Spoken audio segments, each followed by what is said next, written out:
Hi everyone, this is your midweek message. I hope that you're doing okay.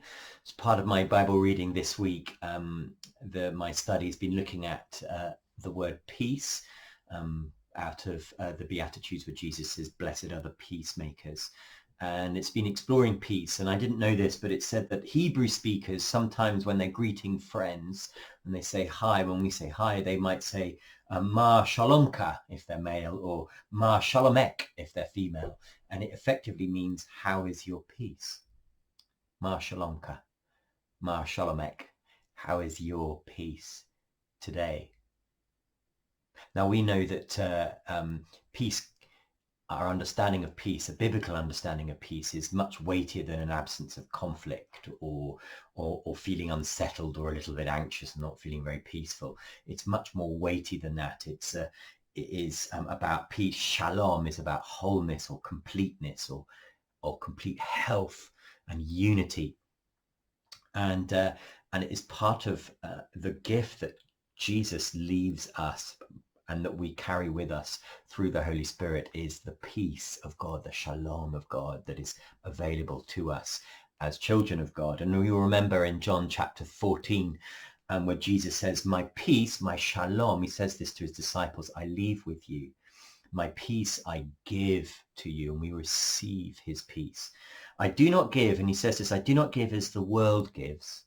The world will give peace to us in different ways, but the peace that Jesus gives, the peace that surpasses all understanding, is very different, isn't it? He says, "Do not let your hearts be troubled. Do not be afraid." And so peace is a gift that we receive by faith, isn't it? And then if you remember a little bit later on in John 21, and this image has been really sustaining for me this week, is Jesus, the resurrected Christ, stands before the disciples. They're cowering, remember, in the upper room. They're afraid, they're desperate. The rooms, we're told, are locked. And we've made that point before, haven't we? They are in self lockdown. And Jesus comes before them. He's not necessarily invited, but he comes and stands before them. And he says, peace, the first thing that he says is, "Shalom be with you."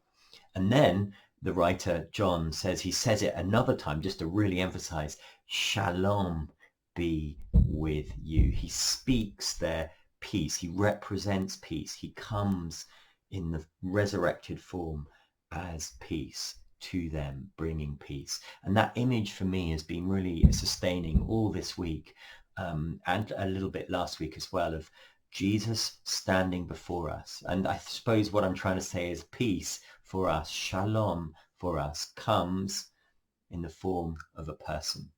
You see, we might be looking for peace in all sorts of ways at the moment. The world is in turmoil, and we're grasping at ways in which we can be peaceful. And I've just reminded, and I want to remind you in our midweek message, that peace comes to us in a person. So every morning this week, I have just been simply imagining Jesus before me in my mind's eye, in my imagination. I speak a lot about imagination. It tends to be how I pray, is through my imagination. And I literally picture Jesus standing before me as if I were like one of those disciples. And he is standing, the resurrected Christ, in resurrected form, the marks in his hands and in his feet. And he's looking at me and he's saying, "How is your peace, Tom? How is your peace? Ma Shalomek." And then he says, "Peace be with you." And I gaze at him. I look at him.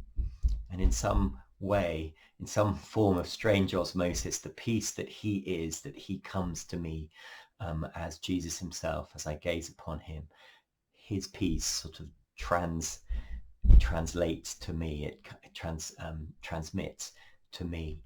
And I receive that shalom. And so I've been experiencing that shalom this week in ways that I haven't for a long time. And I just wanted to share that with you and encourage you, to remind you that peace comes to us as a person. And let's not allow our peace to be robbed this week, because we have Jesus within us, bringing us peace. So have a shalom week. May shalom be upon you this week. In whatever circumstances you find yourselves in, remember that peace comes to us in the person, and that person is Jesus.